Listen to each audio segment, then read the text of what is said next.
Ito na ata guys yung isa sa pinakamasaklap na balitang narinig ko ngayong araw. Nakakagalit guys. So hayaan nyo kung ilahad yung aking ekspresyon ukol sa nabalitaan kong to. Napakasaklap ng balitang to eh. So binigyan ba naman ng VIP treatment itong mga Tsekwa habang tayong mga mamamayang Pilipino sinasalahula nitong mga Chinese na to, yung mga fishersman natin oh. 'Di ba sa mismong karagatan natin? 'Di ba? Pinagbabawalan tayo. Tas ito pa yung mangyayari. Kita, basahin natin guys ha. VIP ang touring. Heroes Long of Tuguegarao Airport becomes Chinese hangout. From the word itself, Heroes Long. 'Di ba sino yung mga nandyan? 'Di ba dapat mga retired general? Bakit may mga Tsekwa dyan? Sila na ba yung panibagong hero ng bansa natin? Sila ba yung nagbuhos ng buhay para sa atin? 'Di ba hindi? So bakit ganito? 'Di ba? Sino ba yung mayor dyan sa ano na yan, sa Tuguegarao na yan, or sino yung governor dyan? Pay attention naman ho. 'Di ba? Sana maging fair naman kayo sa ating mga mamamayang Pilipino.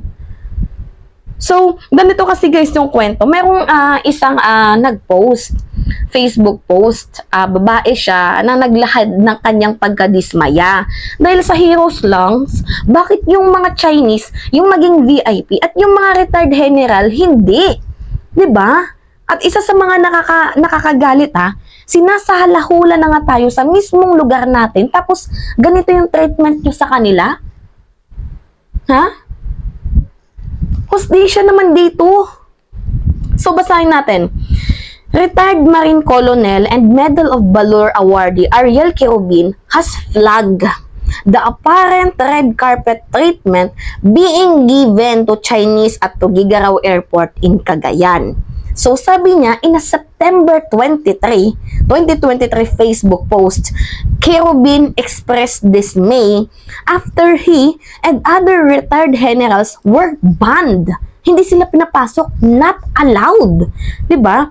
From using Heroes Long inside the airport. Bakit? 'Di ba? Kasi nga mas inuna nila ang VIP treatment nitong mga Chinese. Na itong mga Chinese yung nagpapahirap sa atin in terms of West Philippine Sea at sa rice smuggling. Bakit ganun? Bakit ganun? Ano ba yan? So, he was told that the area was reserved for these Chinese looking individuals. Sabi niya pa nga, are the Chinese the new heroes in this country? Definitely not. Sabi ho ni Quirobin Fium. Tama nga naman. Paano naging hero yung mga Tsekwa na yan? Na mismong sa lugar natin sinasalahula tayo, 'di ba? Kam-kam, 'di ba? Pati nga yung corals natin, yung mga minerals natin, pati mismong territorial sea natin, inaagaw na nga nila nagbabalak na magtayo ng reclamation, tapos ganyan pa yung treatment nitong mga nasa Tuguegarao Airport na imbis sana, pagbigay-pugay sana ito sa mga retired generals. 'Di ba na nagbubuwis, 'di ba na nagsakripisyo, nag-alay na kanilang buhay, 'di ba dito sa ating bayan. Bakit ganoon? Bakit iba yung treatment nyo? Naiiyak lang ako sa part ng ating mga generals na mas binibigyan pa nilang importansya itong mga taga-ibang lahi, na itong mga lahi na ito yung nagpapahirap sa atin. Bakit naman ganoon? Nasaan ang hustisya dito? Pay attention sa governor dyan or sino mang namamahala dyan. Bigyan ho ito ng di ba? Bigyan nyo ito ng spot. Grabe itong ginawa nyo. So, he then called out Mary Sulin Sugoso, the official of the Civil Aeronautics Authority of the Philippines who is in charge of the Tuguegarao Airport. Sabi niya, please take accountability for this. Sabi ho yan ni Quirobin. So, the CAAP established Heroes Lungs in select airport nationwide starting 2019. As a way of appreciating sacrifices of military and police. So, ginawa yung Heroes Lungs na yan sa mga piling airport or sa mga iilang airport para pagbigay-pugay.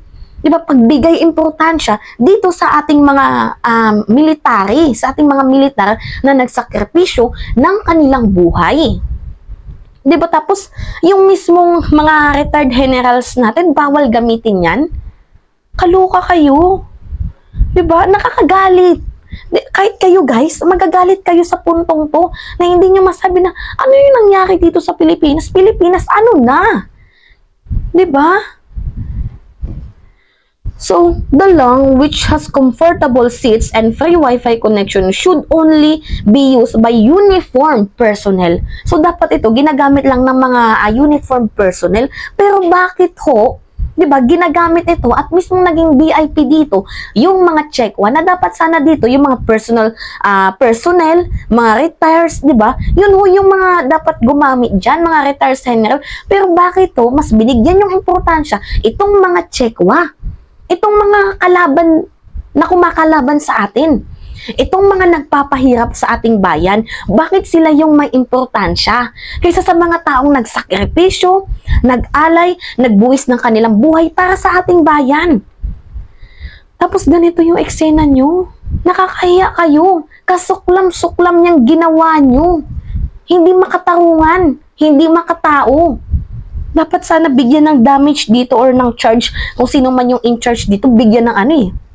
'Di ba? Bigyan ng lesson, tanggalin 'yan. Nakakaloka. So, sabi pa dito, uniform personnel including retirees, Medal of Valors awardees and immediate family members traveling with them. So, ito yung post, guys. Basahin ko sa inyo. Nakikita nyo naman din yung picture na yan, no? Yan yung mga check-one na yan, no? Nakikita nyo? Yung post angry kasi galit na galit yung mga tao dito sa mga check-one na to. Heroes lang. 'Di ba? Heroes lang. Sabi dito ni Ariel Quirobin, September 23, ito yung real post. Doon mismo sa Tugigaraw Airport, after a very fruitful trip in Isabela and Tugigaraw, the past few days, I was very dismayed, disappointed to find that myself and a handful of retired generals were not allowed to use heroes lang of Tugigaraw Airport because it was reserved for these Chinese-looking individuals. For what? Diba? Heroes lang nga, diba? Bakit? Sila ba yung mga nagbuwis, nagsakripisyo ng buhay nila para dito sa ating bayan? Hindi naman, diba? Bakit sila nakaka-receive ng VIP treatment? Ano na? Sino yung in charge dito? Dapat kasuhan. Or dapat tanggalin. Kasi, habang tumatagal, ito yung mangyayari itong mangyayari. Ang binibigay nyo lang ay sama ng loob sa ating mga retired generals. So, sabi pa dito, I was very disappointed to find that myself and a handful of retired generals were not allowed to use Hero Langs in Tugigaraw Airport because it was reserved for Chinese-looking individuals. Are the Chinese the new heroes in this country? Question mark. Definitely not. Diba? Attention to CAAP or CAAP Airport Manager Mary Sulin Sugurso. Sino to si Mary Sulin Sugurso? Airport Manager daw. Please take accountability for this. Tama. Tama yung ganyan. Buti na lang may social media. I-call out yung mga taong balahura. Kakaloka kayo? May treatment na magaganda sa mga Tseko samantalang sa mismong Pilipino na dapat deserve ang lugar na yan, hindi nyo binibigyang importansya. Bukod ba dyan, isa sa nakakagalit eh. Sinasalahula na nga mismo ang bansa natin. Tapos ganyan pa yung treatment nyo sa mga Tsekwa. Tanggalin yan sa pwesto. I-call out natin to. So anyway guys, nakakagalit no? Leave a comment below kung ano yung dapat natin gawin dito sa mga taong to. Sa airport manager, ano yung dapat na accountability para sa kanya. Anyway, yun lamang ho guys. At it's me again, si Mima Alicia nyo. At nagbabalik para sa ating panibagong video.